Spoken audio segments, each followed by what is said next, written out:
ಬರ್ಡೇಗೆ teaser ಕೊಡ್ತೀವಿ ಅಂತ ಹೇಳಿ ಫೋರ್ಸ್ಫುಲಿ ಒಂದು ವಿಡಿಯೋನ ಬಿಡೋ ಬದಲು ಈ ರೀತಿ ಒಂದು ಕ್ವಾಲಿಟಿ ಪೋಸ್ಟರ್ನ ಬಿಟ್ಟಿದ್ರೆ ಸಾಕು, ಹೈಪ್ ಅನ್ನೋದು ತನಗೆ ತಾನೇ ಕ್ರಿಯೇಟ್ ಆಗಿರೋದು. ಭೈರತಿ ರಣಗಲ್ ಇದು ನರ್ತನ್ ಅವರು ಡೈರೆಕ್ಟ್ ಮಾಡ್ತಿರುವಂತ ಸಿನಿಮಾ.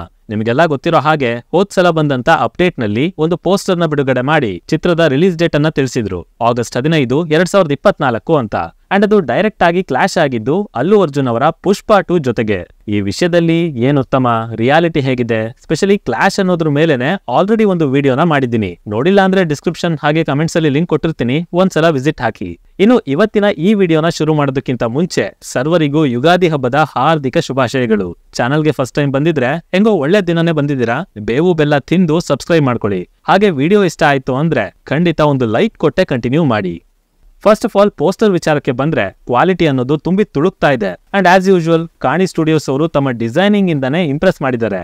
ಪರ್ಸನಲಿ ಪೋಸ್ಟರ್ಗೆ ಅವರು ಕೊಡುವಂತ ಡೀಟೇಲಿಂಗ್ ಹಾಗೆ ಮುಖ್ಯವಾಗಿ ಆ ಕಲರ್ ಟೋನ್ ಏನ್ ಆಡ್ ಮಾಡ್ತಾರಲ್ಲ ಅದು ಮಾತ್ರ ಬ್ರಿಲಿಯಂಟ್ ಆಗಿರುತ್ತೆ ಪ್ರತಿ ಸಲ. ಇನ್ನು ಈ ಸಲ ಹೆಚ್ಚು ಗಮನ ಸೆಳೆದಿದ್ದು ಅಂದ್ರೆ ಅದು ಶಿವಣ್ಣನವರ ಲುಕ್. ಲಾಯರ್ ಗೆಟಪ್ ಅಲ್ಲಿ ಕಾಣಿಸ್ಕೊತಾ ಇದ್ದಾರೆ, ಬ್ಯಾಕ್ ಗ್ರೌಂಡ್ ಅಲ್ಲಿ ಕೋರ್ಟ್ ರೂಮ್ ಸೆಟಪ್ ಇದೆ, ಹಾಗೆ ಕೈಯಲ್ಲಿ ಒಂದಷ್ಟು ಪೇಪರ್ಸ್ ಹಿಡ್ಕೊಂಡು ವಾದ ಮಂಡಿಸ್ತಾ ಇದ್ದಾರೆ. ಬೇಸಿಕಲಿ ಭೈರತಿ ರಣಗಲ್ ಅಂದ್ರೆ ಒಬ್ಬ ರಾಕ್ಷಸ, ದೊಡ್ಡ ಡಾನ್, ಗ್ಯಾಂಗ್ಸ್ಟರ್. ಒಳ್ಳೆಯವರಿಗೇನೋ ದೇವರ ಸ್ವರೂಪ, ಆದ್ರೆ ಕೆಟ್ಟವರು ಅಂದ್ರೆ ಕಟುಕನಿಗಿಂತ ಕ್ರೂರ ಅನ್ನೋ ರೀತಿ ಇಮೇಜ್ ಫಾರ್ಮ್ ಆಗುತ್ತೆ. ಅಂಡ್ ಅವನ ಹತ್ರ ಇರೋ ಜನ, ಅವನಿಗಿರೋ ಪವರ್ಸ್ ಇಂದ ಅದೆಂತ ಕೆಲ್ಸನೇ ಆಗ್ಲಿ ಅದನ್ನ ಮಾಡಿಸ್ತಾನೆ. ಅಷ್ಟೇ ಅಲ್ಲದೆ ಸರ್ಕಾರನ ಬೀಳ್ಸಿ ಬದಲಾಯಿಸುವಷ್ಟು ಕೆಪಾಸಿಟಿ ಕೂಡ ಅವನಿಗಿದೆ ಅನ್ನೋದು ಮಫ್ತಿ ಸಿನಿಮಾದಲ್ಲೇ ಗೊತ್ತಾಗಿತ್ತು. ಸೊ ಅಂಥ ಪವರ್ಫುಲ್ ಕ್ಯಾರೆಕ್ಟರ್ನ ಈಗ ಒಂದೇ ಸಲ ಒಂದು ಡಿಫರೆಂಟ್ ಗೆಟಪ್ ಅಲ್ಲಿ, ಅದು ಕೂಡ ಲಾಯರ್ ಆಗಿ ನೋಡೋದು ಅಂದ್ರೆ ಅದು ಆಶ್ಚರ್ಯದ ಸಂಗತಿನೇ ಹೌದು. ಜೊತೆಗೆ ಇದು ಆಗಿದ್ಯಾಕೆ, ಹೇಗೆ, ಎಲ್ಲದನ್ನು ತಿಳಿದಂತ ಲಾಯರೇ ಗ್ಯಾಂಗ್ಸ್ಟರ್ ಆಗೋದ್ನ ಅಥವಾ ಬೇರೆ ತರದ ಲೇಯರಿಂಗ್ ಇದೆಯಾ ಅನ್ನೋ ಪ್ರಶ್ನೆಗಳು ಸಹ ಹುಟ್ಕೊಳತ್ತೆ.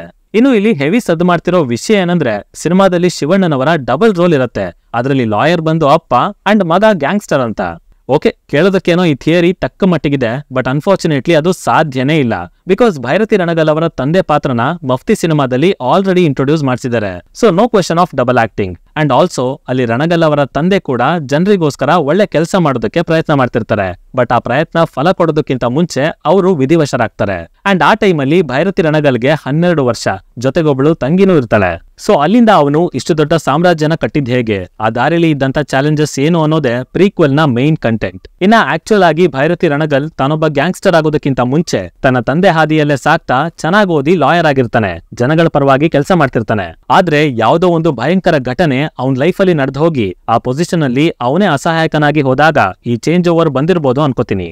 ಐ ಮೀನ್ ಕಾನೂನ್ ಪ್ರಕಾರ ಹೋದ್ರೆ ಇಂಥ ಇನ್ಸಿಡೆಂಟ್ಗಳು ನಡೀತಾನೆ ಇರ್ತವೆ ಅನ್ನೋದನ್ನ ಬೇರೆ ರೀತಿಯಲ್ಲಿ ಅರ್ಥ ಮಾಡ್ಕೊಂಡು ಇವನು ಒಬ್ಬ ಗ್ಯಾಂಗ್ಸ್ಟರ್ ಆಗಿ ಬದಲಾಗಿರ್ಬೋದು.